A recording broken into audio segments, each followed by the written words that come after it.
Assalamualaikum. How are you students?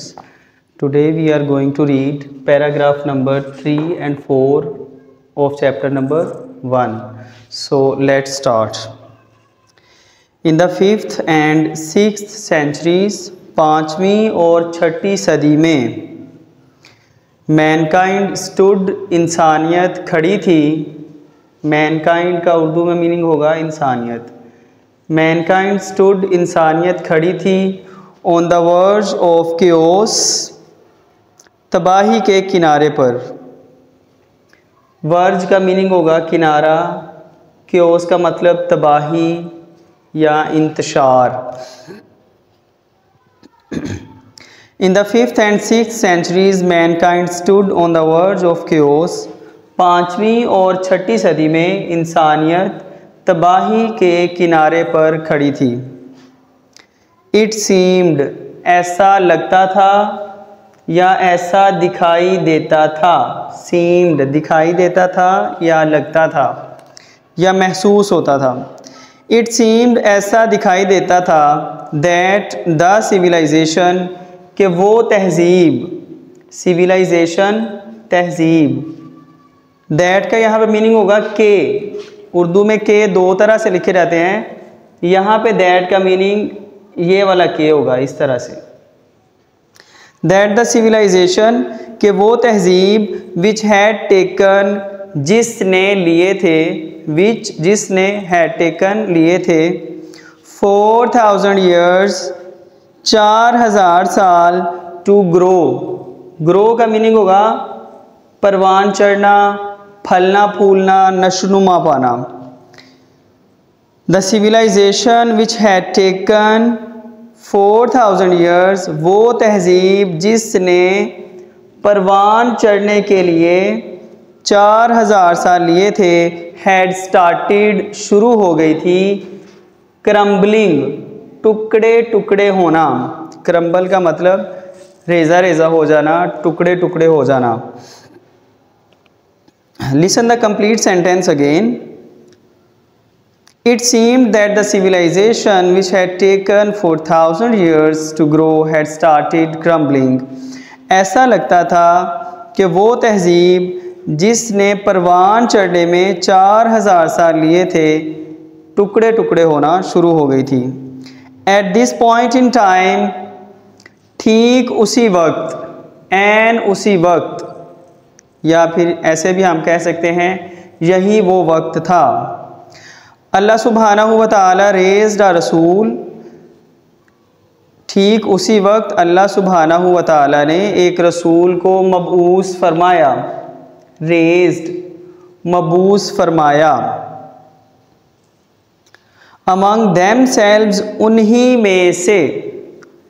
ठीक उसी वक्त अल्लाह सुब्हानहू व तआला ने उन्हीं में से एक रसूल को मबऊस फरमाया। To lift humanity, to lift ले जाने के लिए। ह्यूमैनिटी का मीनिंग होगा इंसानियत को। टू लिफ्ट ह्यूमैनिटी, इंसानियत को ले जाने के लिए।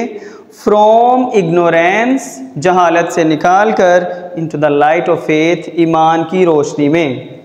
इग्नोरेंस का मीनिंग होगा जहालत, फेथ का मीनिंग ईमान, लाइट का मीनिंग होता है रोशनी। So listen the complete sentence again students.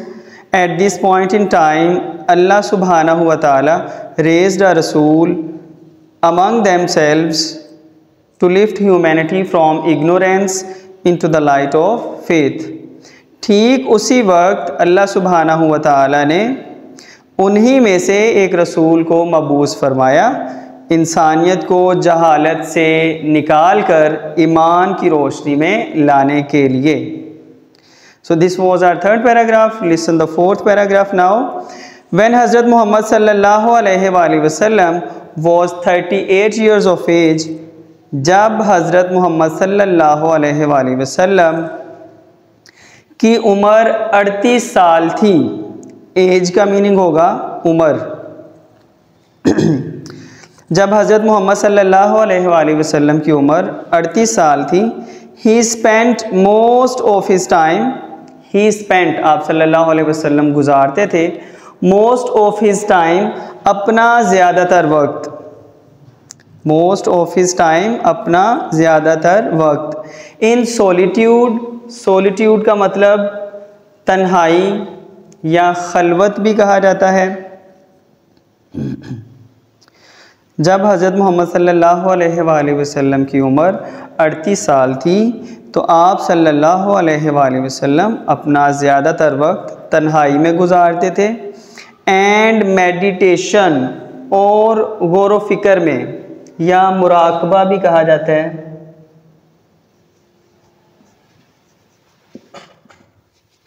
तो आप सल्लल्लाहु अलैहि वसल्लम अपना ज़्यादातर वक्त तन्हाई और मुराकबे में गुजारते थे।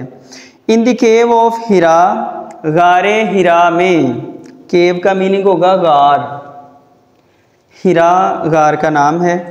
इन द केव ऑफ हिरा, गारे हिरा में, ही यूज्ड टू रिटायर, आप सल्लल्लाहु अलैहि वसल्लम गोशाए नशीन हो जाया करते थे।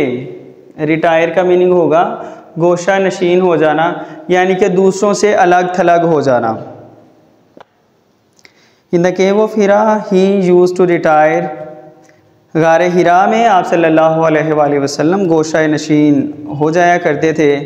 विद फूड एंड वाटर, खाना और पानी लेकर। And spend days and weeks, और कई दिन और हफ्ते गुजार देते।